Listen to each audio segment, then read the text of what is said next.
Super Centex After Dark with Michael, Zach, Chad, Bryce, the usual suspects. Usual Suspects. That's a great movie.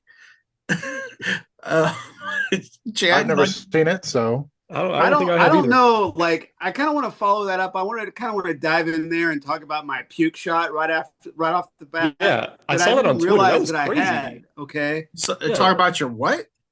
Oh, it's I crazy, got a Bryce. puke shot by accident Yeah. tonight. Oh, I, fun. I was looking through my photos at halftime and there was like Tristan Tyler for La Vega ran for a touchdown and like there was all this like debris in the shot, which I thought what is the field? Was Gross. that a lot of stuff from the field? So then I'm like winding down. I'm watching some TV, waiting for the podcast to start. And Madison Palumbo from KCEN posted a video, and she was like, "That's one way to score." And he was like puking while he was It's when he crazy, was all. at the 3 yard line, Oh my and like gosh. this debris that I thought was like coming up from the turf was actually going down from his mouth. oof. Wow. Wow, wow, Yeah, wow. I sent it to Rod, and I sent it to Rod on a text message just with the words "puke shot," Well, and and you also posted it on Twitter. It's he great. You didn't can really see get it. it. Yeah, I I put mean, it on it's Twitter. I man. replied to the video because I was like, "Oh my gosh!" And that's why I'm jumping in and talking about it at the beginning. I hadn't in the time That's that a I've been new one. shooting photos. I haven't got any puking yet. This is Even my as first old as one. you are, you can still experience new things. Uh-huh, uh-huh. So I don't know if Tristan Tyler wants a documentation of his puking touchdown run. I've got it for him. It's kind of a flex. I mean, Well, not gonna lie. since we're Go. already talking to you, you might as well tell us about that La Vega China Spring game.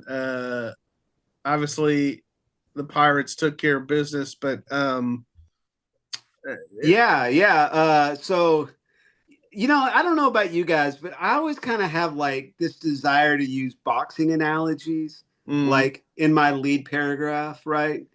I just think for some reason, and maybe it's because it's football, it's one possession, they trade, it's back and forth like that. And I always just want to use boxing analogies, but that was really what it was like tonight. It was like La Vega won the first couple of rounds and then just defended itself for the rest of the time. mm, mm. I mean, they got up 21-3, and they were in control of the game, and then China Springs scored a touchdown, and it's 21-10, and La Vega answers right away. And then China Spring, Jacoby Dickerson runs a kickoff back 99 yards for a touchdown with like less than probably around a minute left in the first half. And China Spring was getting the ball to start the second half, and it's like, oh, what have we got here? Because if China Spring comes out and puts together a touchdown drive, all of a sudden it's 28-24, early in the third quarter. China Spring's on its home field. So, you could have a real interesting game. And both coaches talked about that. Don Hyde said it was crucial for them to get the 3-and-out that they got at the beginning of the third quarter.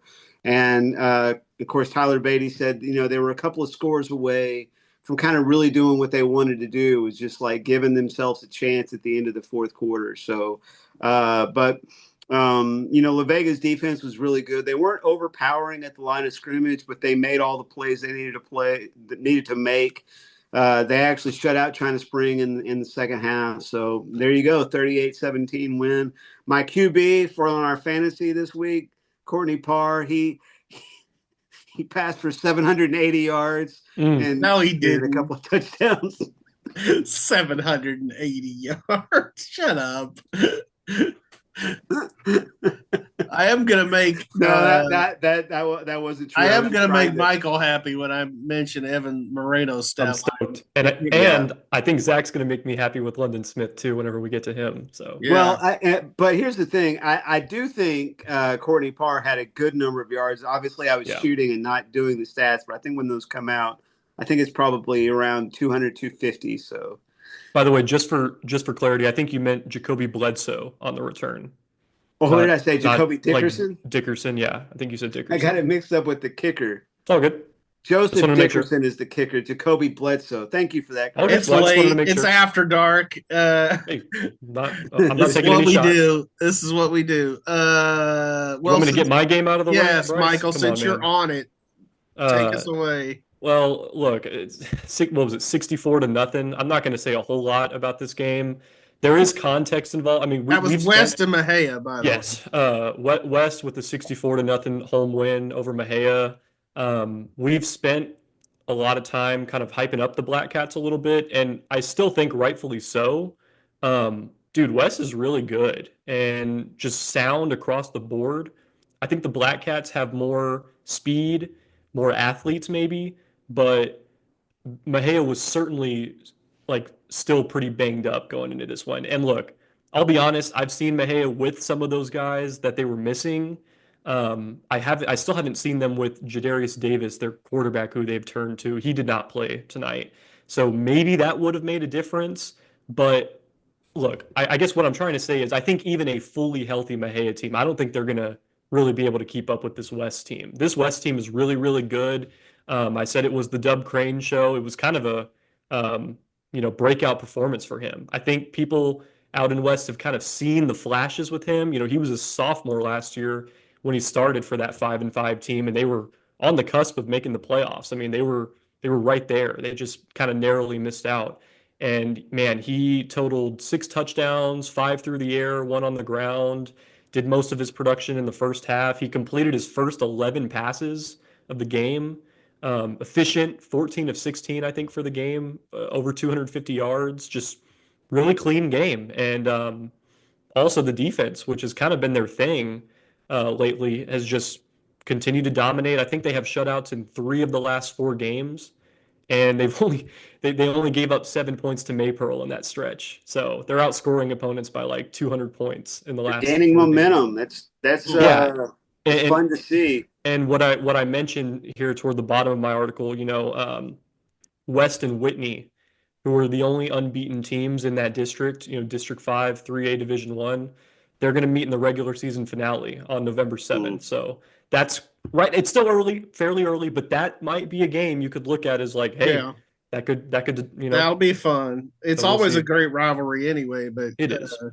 but when you have stuff to play for, that makes it even better. Yeah, good stuff. All right. Well, so Zach was looking forward to seeing London Smith, the Baylor commit, play, and sounds like he produced. I don't even know where to start with this game. This was just like it was just wild, man. That like University-Belton series has been crazy the last couple of years. It really has. Yeah. Well, add this one to the list because holy crap, man. So I know that there's so much to like go over in this game, so just bear with me for just a sec here. This is like it was truly like two sides. Like the first half, just they were going back and forth, offense, no defense, couldn't stop a bloody nose, and then the second half, man, just like University's defense bowed up, and they just were getting stops. They were, doing all the stuff that you really effort, tackling. It was all there. And it was just like, where did this come from? Because it was non-existent the first half. The ghost of Devontae Kirkland. True that. But like Michael mentioned, London Smith, there was a lot of stats in this game, and there was a lot of University offense in this game. But London Smith stepped up when he needed to, and he he was a dude. He only had 59 rushing yards and 10 receiving yards, but he had 2 touchdowns and an interception in the second half. And the first touchdown was just like a perfect, like he was lined up in the backfield. He blocks for a little bit, peels off. Savoy Nichols hits him in the corner of the end zone wide open. The second touchdown was just it was the game-winning touchdown. That was at the end of a 95-yard scoring drive that took 5 minutes off the clock, and he just overpowered probably 3-4 Belton defenders who met him in the backfield. He was like certainly going to lose 5 or 6 yards at least, but he just kind of like put his hand down, kept his balance, spun around, and like Rod got a great shot of him basically backing into the end zone, looking at like 4 or Belton defenders in front of him, just like, yeah, I own you. That's kind of what it was like. And so like it was just like this university team, it just like they never gave up. They never lost hope.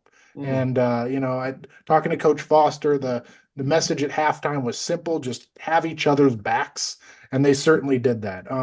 Let's see, Savoy Nichols, he had 3 total touchdowns. He threw for 200 yards, rushed for 114 and a touchdown. And who's this receiver? Jeremiah Green had 126 receiving yards and a touchdown. Most of that was done in the first half, so I don't want to say it's irrelevant, but the second half is really what won University. And let me jump in there. This is something Michael addressed recently, but Jeremiah Green, of course, amazing defensive player, DB. They just moved him recently, I guess, last week. Yeah, to play more offense, and then you mentioned London getting a pick. He's been playing some corner. Yeah, like that. I am in favor of that. Like, me too. Use your dudes. Get those dudes on the field. And Green had he was still on defense. He had the game sealing pick at the end of the game on the fourth quarter and all that. And I didn't even mention that London's Bryce, you'll love this. It was because of chicanery. I love chicanery. There was a double pass, and it was actually the halfback for Belton that threw it back to the quarterback, and London jumped in front of him and picked it off. So chicanery doesn't play in Waco, I guess. Chicanery always plays.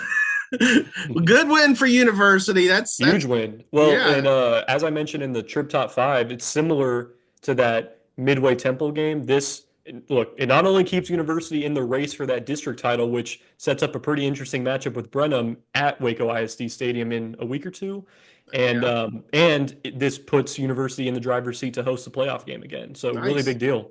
Nice. Good stuff. All right, so let's get to my game, which was Conley-Robinson. Robinson wins 41-27. I'm not going to bury the lead because the lead was Evan Moreno. It was his 18th birthday tonight. How about that? Happy birthday, Evan Moreno. Thanks for helping my fantasy team. Happy birthday. 35 carries, 275 yards, 2 touchdowns. That's a grown man night on his 18th birthday. Yes, and that will certainly help Michael's fantasy team. I love to hear it. All right. I'm going to get to some of the game, but let me start with my own self after the game. I felt like I did fine during the game, keeping up, stats, all of that. After the game, I get down the field, and you guys know Johnny Tusa and Tom Barfield do the radio for Robinson. They did quite a long interview with Kevin Brown, to the point where I was like looking up, going, come on, guys, let's go. They finally finished up with him, and I had been standing there talking with Kenneth Weethorn. Chad knows Kenneth Weethorn, former Midway track coach. And then Kevin Brown saw Coach Weethorn, so they started talking, and so I'm patiently waiting. And then when I finally get the chance to talk to Kevin Brown, like, I don't know if I swallowed a bug or something in the air, but I just start coughing, dude. And unfortunately, Kevin was just like, hey, it's okay. But I was like trying to get my question out, and I'm just like, and then I did an interview with Evan Moreno after that, and for the second time this season, I hit the freaking photo. Dude, come on, Bryce. I know. Once is fine. I'll let it slide once. I have to admit, this is like the spirit of J-Dub, man. Good Lord. I did that in the locker room at the women's Final Four when I was covering Baylor in 2019 there, and those girls laughed so hard at me. I'm just going to apologize to Evan Moreno. I pieced together what I could from your quotes. But yeah, I feel bad because it was his boy's birthday and he had a huge game. As far as the game goes, Conley did make big plays, and you guys, I think some of you have seen them. Conley has talent. Like Braden Ford went over 100 yards tonight. Caden Kaufman threw for 4 touchdowns. Jamarian Vincent is a man among boys. He's really good, man. His numbers, I wish I would have had him as my receiver on my fantasy team. 10 catches, 144 yards, 3 touchdowns. Wow. I mean, he's a beast. But here's the problem for Conley. 13 penalties. Yeah, they just could not get out of their own way. Whatever hair that Terry Garrick has left, he's pulling out because, like, the number of times they had to start behind the sticks because of false starts. They had a freaking 92-yard kickoff return for a touchdown comeback because of a hold. I mean, it was just like, Conley, stop hurting yourself, because it could have been a better game. I mean, they so at the end though, Robinson just leaned on Evan Moreno. He carried the ball 12 out of the last 13 plays. And I got to give a shout out to Robinson's defense too. They sacked Kaufman 7 times tonight. Wow. So yeah, Robinson got it done. And naturally, I did not have to tell them who their opponent is next week. They are well aware that the La Vega Pirates await them next week. And Evan Moreno said that they were excited about it. When I mentioned it to Kevin Brown, he sounded like Ric Flair. He was like, "Woo!"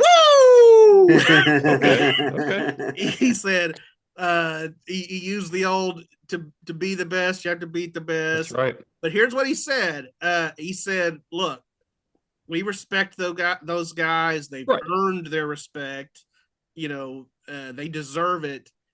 But he also said, we're not going to put an S on their chest. Right. They're going to have to beat us, I mean, so I think that's the right approach. You don't want to go in intimidated. Robinson's got a good team. And I asked Don Hyde this week. I asked Don Hyde about it, and he was upbeat and excited about it. He said, I went to Robinson, so I always liked playing the Rockets. So I think he's still on the well somewhere in one of those coaching offices. He's nice. So, by the way, Bryce, one thing that Kevin Brown mentioned earlier this week, I'm curious what your thoughts are on this. He mentioned he felt like they are really, really close to playing like a complete game, like in all 3 phases. Do you think they did that tonight? No, they did not do that tonight. I mentioned Conley with 13 penalties. Robinson had 9. Okay. So sometimes Robinson couldn't get out of its own way. And here's the other thing. Conley starts the game with a surprise onside kick, caught us all off guard, and caught Robinson off guard, and Conley recovers the ball. Wow. And that was something Kevin Brown talked about after the game was special teams. He did not like how they played on special teams in this game. So,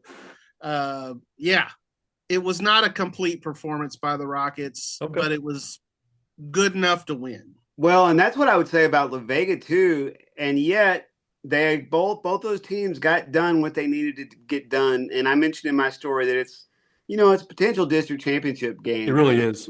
Yeah, it's going to be a lot of fun. Any other games y'all want to mention before we get out of here?